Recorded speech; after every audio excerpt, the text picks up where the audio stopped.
Doug Pagitt Radio on AM 950. Welcome back. We try to end each hour with a conversation of things in this world that are right on. Things are the way they're supposed to be. Things that make us say, yes, the good life that we want for all of us is available and is possible, and we should join in together on making it.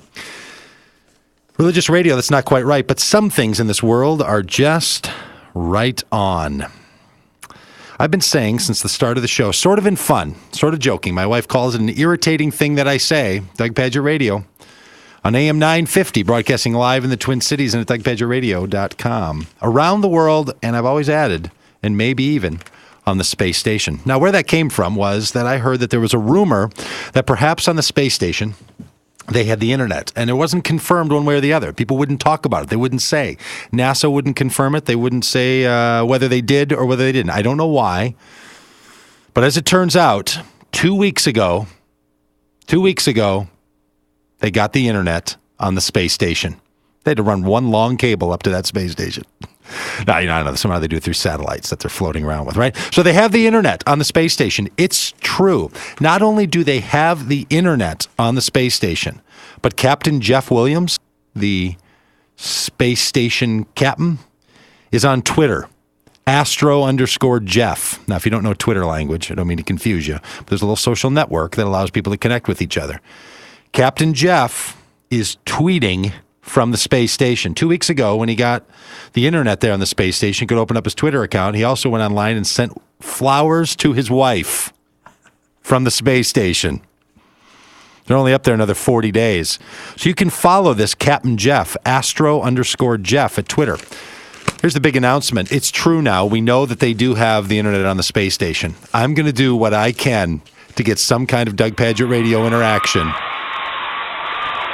with Captain Jeff on the space station. I've followed him on Twitter. I'd like for all the rest of you to follow him as well. Let's start a campaign. Astro Jeff, come on Doug Pagitt Radio.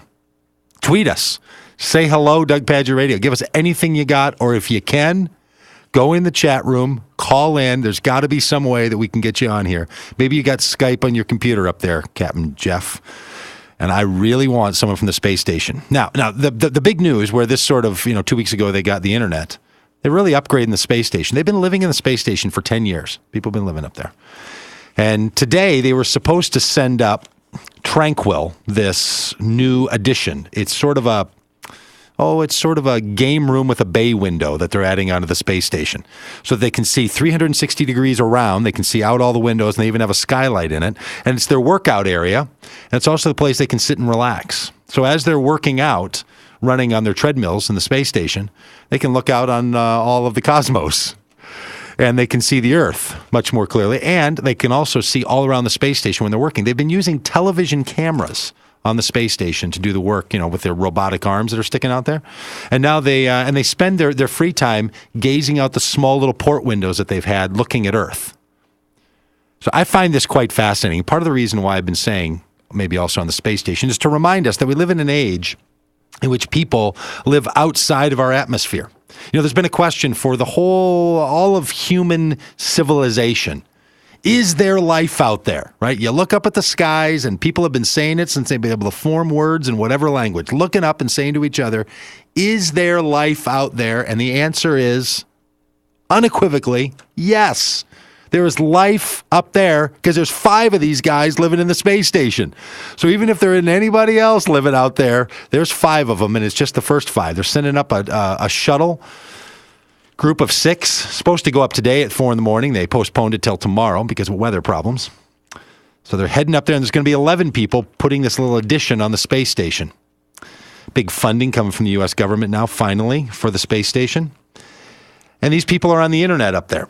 So the write-on for today, the write-on goes out to the people who work in science, because this is a show that wants to encourage, wants to cheer on, wants to tell the story of science, because frankly, in our society, science does not get nearly enough attention.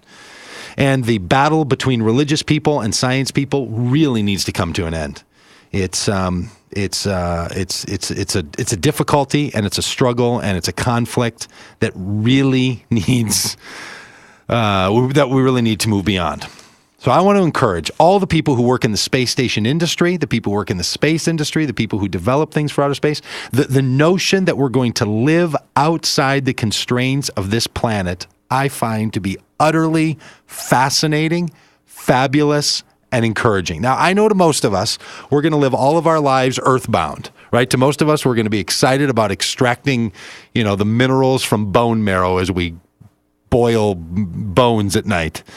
And, most moms are just trying to sneak away for a little while. And some people are trying to figure out a mutual fund investment that doesn't seem to violate their sense of core being about what they're doing in the world. And some of us are fussing about how the government's run and whether we should be saying the Pledge of Allegiance or all the other things that have gone on in the show over the last hour and a half.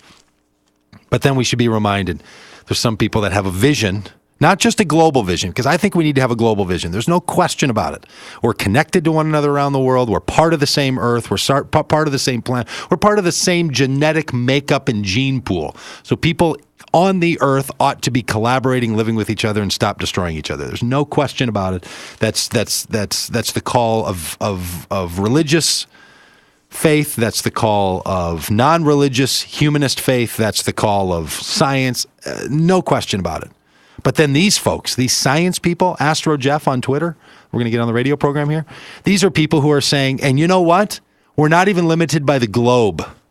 That there's actually this off the planet, this cosmos thing. It is fascinating. And I just want to give the right on. I want to give the shout out once again to the people on the space station, to the people who are living outside the constraints of the Earth's orbit. It is fantastic when you think about, for the first time in all of you. Now, Grover's out there with that smug little smirk on his face, like just not getting it.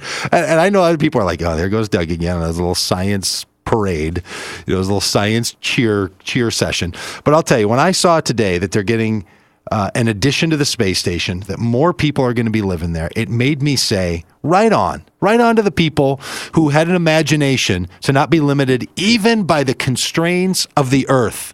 That people said, you know what, the limitations that we have, the frustrations that we live with, the ways that we get held back, the ways that we're kept down, we're going to overcome that. And even though it's in a small way that only a few elite people are able to do, that only a couple of special astronauts and other people are able to partake in, that's an encouragement to the rest of us who are living in a situation where you feel bound up, where you feel held back, where you feel like you can't overcome.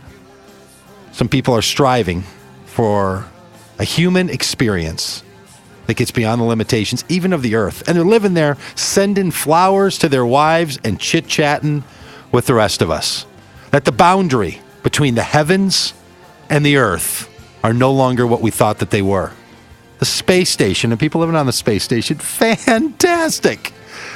I got to tell you, Doug Pagitt Radio, religious radio that's not quite right, giving a right on to the people living, working, making possible connections between all the distinctions, connections between all that separates us, all over this planet and between the heavens and earth.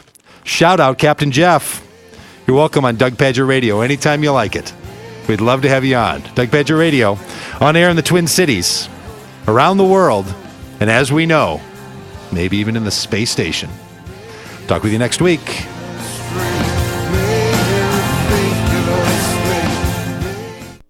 Raising the Consciousness presents the first annual Twin Cities Kirtan Festival. Kirtan, the art of sacred Sanskrit chanting, is interactive, opens the heart, and calms the spirit. Join us for 7 local chant bands, food, and a variety of local vendors and artists. February 6th from 4 to 10 p.m. at Lake Harriet Spiritual Community at 4401 Upton Avenue South. Tickets are $8. Brought to you by Sacred Rearrangements and Fair Trade Ohm. More information at raisingtheconsciousness.com. Dark kitchens, dingy hallways, and poorly lit bathrooms are depressing. Let Solar Midwest